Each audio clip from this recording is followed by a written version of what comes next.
부활절 아침에 우리 주님께서 살아나셔서 제자들에게 나타나서 첫 번째 하신 말씀이 있습니다. 그 말씀이 무엇이냐면 너희에게 평강이 있을지어다. 우리 주님이 주시는 참된 평화와 평강과 기쁨이 우리 모든 신광교회 성도님들 삶의 현장 걸음걸음마다 함께 하시기를 주님의 이름으로 축복합니다.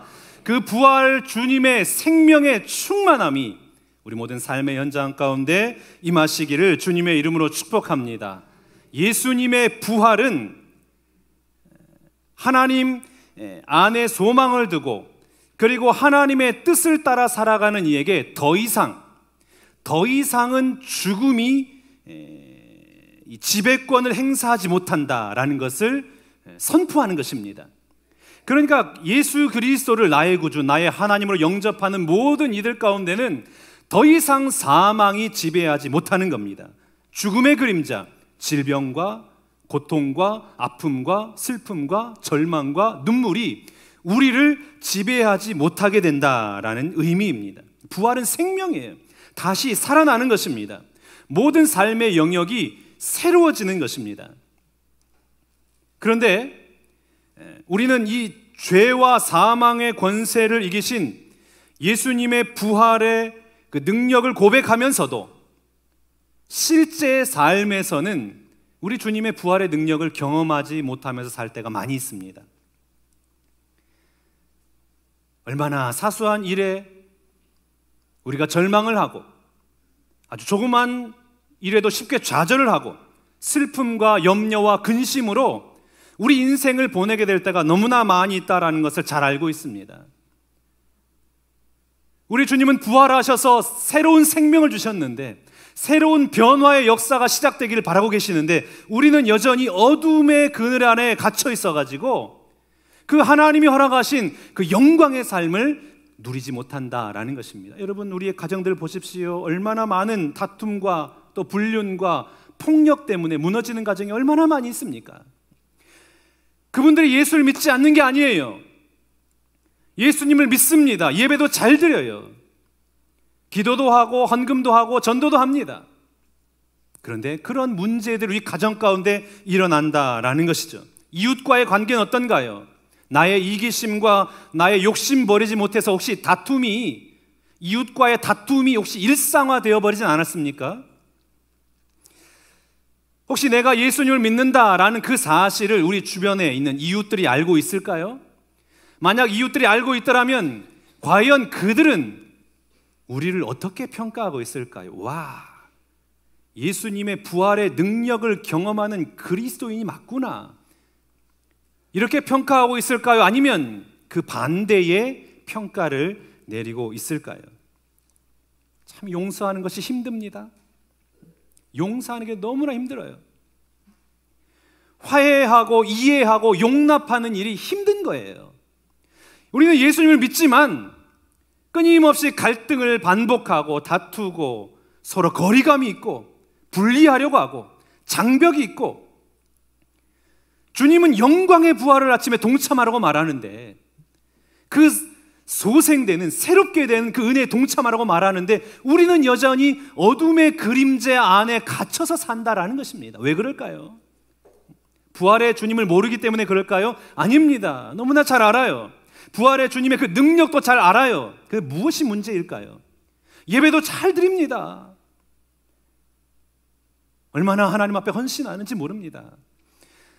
우리가 계속 얘기하지만 이 코로나 상황 속에서도 하나님 앞에 예배하기를 힘쓰며 나온다는 것은 생명을 거는 것 아닙니까? 지금은 그것까지는 아니겠지만 목숨을 거는 거예요. 하나님, 나는 예배야 아니면 나는 죽습니다. 나는 예배 현장을 떠나면 나는 살아갈 수 없는 인생입니다. 그 믿음의 고백을 가지고 나오잖아요. 그런데 삶의 현장으로 나아가면 여전히 우리는 어둠의 그림자 안에, 사망의 그림자 안에 갇혀서 산단 말이죠. 왜 그럴까요? 주님을 모르기 때문에 그런 것이 아닙니다. 십자가를 제대로 경험하지 못했기 때문에 그렇습니다. 십자가 위에서 내가 죽어야 되는데 죽은 척만 하고 부활절을 맞이하기 때문에 그래요. 주님만 십자가에 죽고 나는 그 십자가를 바라보고 거리감이 있게 바라보고 주님 영광의 부활에 나아가실 때 나는 그 부활의 은혜에 동참하기만을 원하기 때문에 그 부활의 능력이 우리의 삶을 다스리지 못하고 그 부활의 능력이 우리의 삶의 현장에 나타나지 못한다라는 겁니다. 십자가를 경험해야 돼요. 십자가에서 정말 내가 죽어야 되는 거예요. 내가 죽은 척하면 안 되는 거예요. 나의 이기심과 나의 욕심과 나의 쾌락과 나의 탐욕과 나의 정욕과 나의 가치관이 진짜 죽어야 된단 말이에요. 예수님께서 십자가에 못 박히실 때에 우리의 손과 발에 진짜 못이 박혀야, 내가 죽어야 진짜 부활의 은혜에, 부활의 영광에 동참할 수 있게 되는 것입니다.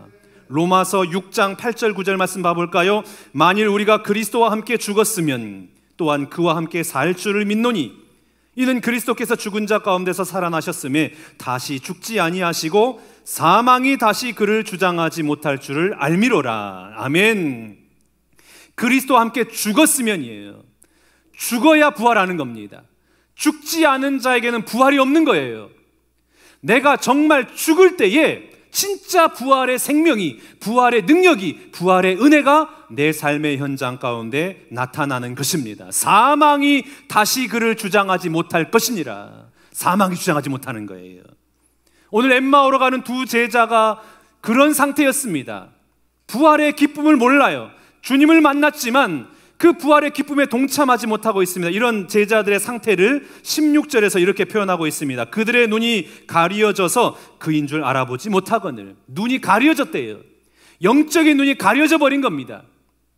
영적인 이 눈이 가려졌기 때문에 부활절을 맞이했지만 부활의 기쁨에 동참하지 못하는 거예요. 부활의 능력을 경험하지 못하는 거예요. 이 부활절 예배 우리가 성찬 예식도 하고 부활절 예배에 나왔지만 그러나 예배가 끝나는 순간 우리는 또 다른 염려와 근심으로 살아가요. 왜 그렇습니까? 죽지 않았기 때문에 그래요. 여러분, 십자가의 죽음이 나의 죽음이 되시기를 주님의 이름으로 축복합니다. 영적인 눈이 열리시기를 축복합니다. 영적인 눈이 닫혀 있으니까 보이지 않잖아요. 그러니까 우리 주님 답답하셔서 그들에게 십자가에 대한 제대로 된 교훈을 말씀을 하십니다. 십자가의 고난의 의미, 그리고 영원한 영광에 들어가시는 그 의미에 대해서 깨닫게 하시는데 25절 26절 말씀, 이르시되 미련하고 선지자들이 말한 모든 것을 마음에 더디 믿는 자들이여 그리스도가 이런 고난을 받고 자기의 영광에 들어가야 할 것이 아니냐. 십자가의 의미를 제대로 깨닫게 하는 거예요. 내가 십자가에 죽어야만 영원한 영광에 들어가는 것이다. 내가 십자가에서 죽어야만 부활의 영광이 임하는 것이다. 이걸 깨닫게 해준 겁니다. 이걸 깨닫게 하니까 비로소 두 제자의 눈이 열린 거예요. 그때 비로소 예수님을 알아보았더라라고 말을 하고 있습니다. 31절 말씀, 그들의 눈이 밝아져 그인 줄 알아보더니 예수는 그들에게 보이지 아니하시는지라. 비로소 알아본 거예요. 예수님을 알아보고 예수님의 그 십자가에 대해서 깨달음을 받고 그 부활의 영광의 은혜를 깨닫게 하니까 어떤 일이 생겼느냐. 32절 말씀, 그들이 서로 말하되 길에서 우리에게 말씀하시고 우리에게 성경을 풀어주실 때에 우리 속에서 뭐라 그랬습니까? 마음이 뜨겁지 아니하느냐. 마음이 뜨거워지는 거예요. 감동하는 거예요. 여러분, 오늘 우리의 마음을 뜨겁게 하는 것은 무엇인가요? 여러분의 마음을 뜨겁게 하는 것 어떤 일입니까? 먹고 살기 어렵다, 부동산 이야기가 나오면 열광하십니까? 아니면 지금 정치 시즌인데 정치를 바라보면서 혹시 열광하고 계십니까? 우리가 이 땅을 살아가면서 죽음의 그림자에서 갇혀서 살아가다 보니까 늘 고통에 익숙한 거예요. 그런 것에 열광하는 게 익숙해요. 정치에 열광하고 드라마에 열광하고 돈에 열광하고 부동산에 열광하고 그런 것에 우리의 마음이 뜨거워져요.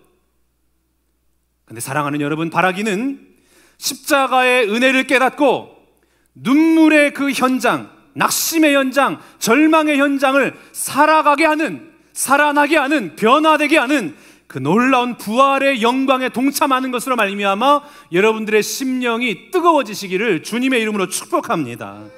절망의 현장마다 피 묻은 그리스도의 복음이 들어가서 십자가의 은혜가 경험되고 부활의 능력이 경험되는 여러분의 모든 삶의 현장 되시기를 축복합니다. 어두운 곳, 낭망한 곳, 눈물의 현장, 부활의 빛이 심어들어서 부활의 노래를 부르게 되는 은혜가 임하시기를 주님의 이름으로 축복합니다.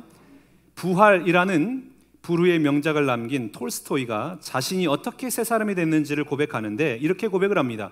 예수님의 말씀을 들은 뒤에 제 삶이 변화되었습니다. 이전에 제가 바라던 것을 바라지 않게 되었고, 제가 결코 바라지 않았던 것을 이제는 바라게 되었습니다. 이전에 저의 눈에 악으로 보였던 것이 선으로 보였으며, 선으로 보였던 것이 이제는 악으로 보입니다. 그 십자가의 능력을 경험하고 그 부활의 은혜와 부활의 능력을 경험하니까 삶이 바뀌는 거예요. 보는 시선이 바뀌는 거예요. 이전에 생각했던 선한 것, 좋았던 것들이 이제는 불편한 거예요. 이제는 악으로 보이는 거예요. 오히려 이전에 내가 그런 것들을 원하지 않았는데 그런 것들이 나에게 힘이 되고, 그런 것들이 능력이 되고, 그런 것들이 내 삶의 활력소가 된다라는 것이죠. 사랑하는 여러분, 그 십자가의 능력을 경험하시기를 축복합니다. 십자가에서 죽으세요. 나의 혈기도 죽으시고 다 죽는 거예요. 그래야 부활의 능력을 경험합니다. 그래야 우리의 삶이 살아나는 거예요. 그래야 변화가 되는 것입니다.